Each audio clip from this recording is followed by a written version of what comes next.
Are you new to Dead by Daylight? Have you heard terms like SWF and tunneling and have no idea what people are talking about? Well, then this video is for you. Like most video games, DBD has its own fan-made vocabulary. Most people pick up on it as they play, but this video is going to be helpful for anyone who has any specific terms that are looking to know what they mean now. I also thought this video in general will just make a great addition to my DBD 101 series because the learning curve in asymmetrical horror games is high enough without adding in a whole list of new terms players might not understand, and hopefully this video will also help you feel more connected to the player base. Starting off with the most popular abbreviation in Dead by Daylight, SWF, which is also known as Survive with Friends. As the name implies, it's a group of players who queue up together. A lot of times you'll hear people talk about a 4-man SWF. That just means the entire lobby of survivors has queued together. You'll hear a lot of people talk about them being overpowered because Dead by Daylight doesn't have built-in communications. So if you're playing with friends, that means you're likely using third-party software and services like Discord or console party chats, which allows players to communicate much more effectively than players who are solo queuing. Tunneling is another popular DBD term. It's a name of a strategy in which a killer essentially focuses on one survivor at a time. Some killers will only tunnel part of a lobby, like one player, or they'll try and tunnel everybody. It's a highly debated strategy in Dead by Daylight, both in terms of effectiveness and sportsmanship.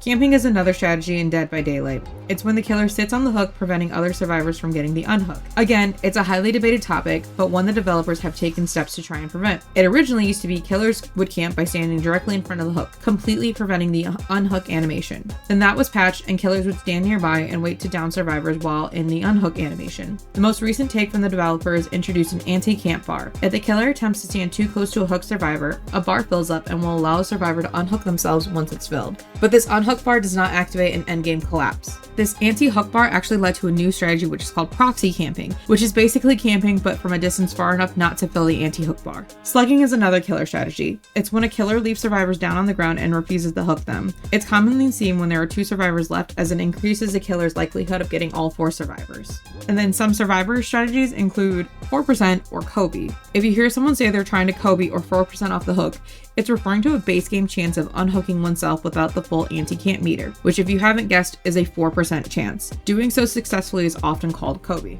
Another survivor strategy is 99ing gates. With perks like Blood Warden, it's not always beneficial to throw open the gates.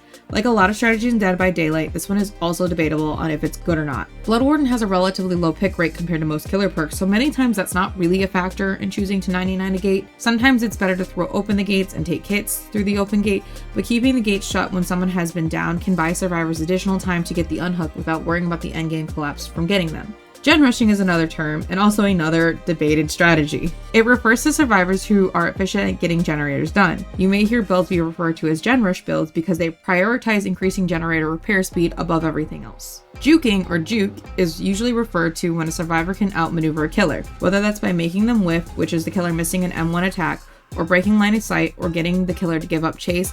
Basically anything that means you're doing better than the killer, especially because there are built-in mechanics to make killers stronger, such as built-in haste. God Pallet is another common term in Dead by Daylight. It refers to a pallet that killers have to break, otherwise they risk the chance of creating an infinite loop for survivors. The best example of a God Pallet is the pallet that spawns in Killer Shack. If the killer does not break the pallet, there's no quick route around it to go catch back up to survivors, as it's surrounded by at least 3 walls, technically 4. Some tiles in the map can produce God Pallets, but they are generally pretty rare. Teachables refer to survivor-specific perks that you can quote-unquote teach to other survivors once you prestige 3 on any given survivor. For example, Meg's 3 teachable perks are Adrenaline, Quick and Quiet, and Sprint Burst. You cannot access these in your Blood Web until reaching at least P1 with Meg, but you can get them to level 3 by having a prestige 3 Meg. This goes for all survivors and killers in relation to their specific perks. Farming refers to survivors and killers coming together to get the most amount of blood points in a given match. Examples of this are survivors allowing killers to hook them twice or progressing on generators only to have the killer kick them.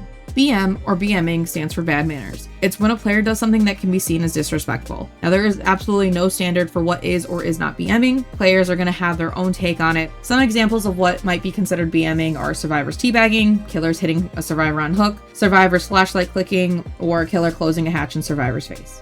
Sandbagging is when survivors specifically sabotage each other by leading killers to them. So for example, if you know a survivor is working on a generator in the main building and you lead chase there in the hopes that the killer will go after that survivor, that would be a case of sandbagging. But honestly, most of the time sandbagging is not intentional. And then finally, DC. DC is another abbreviation which you may have heard from other games. It stands for disconnect. Whether a player does so intentionally by leaving a match or it happens due to a connectivity issue, leaving the lobby mid-match is a DC. Players generally get an in-game timeout for doing this, and the game has also introduced bots this year to replace the players who DC, and these are often referred to as DC bots. But these are probably the most common terms used in the Dead by Daylight community. How many of these did you already know? Were there any that you think I missed? Are there any concepts you'd like to see added to my DBD 101 series? Leave your ideas and thoughts in the comments below. And if you enjoyed this video and want to see more Dead by Daylight content, don't forget to like this video and subscribe to my channel.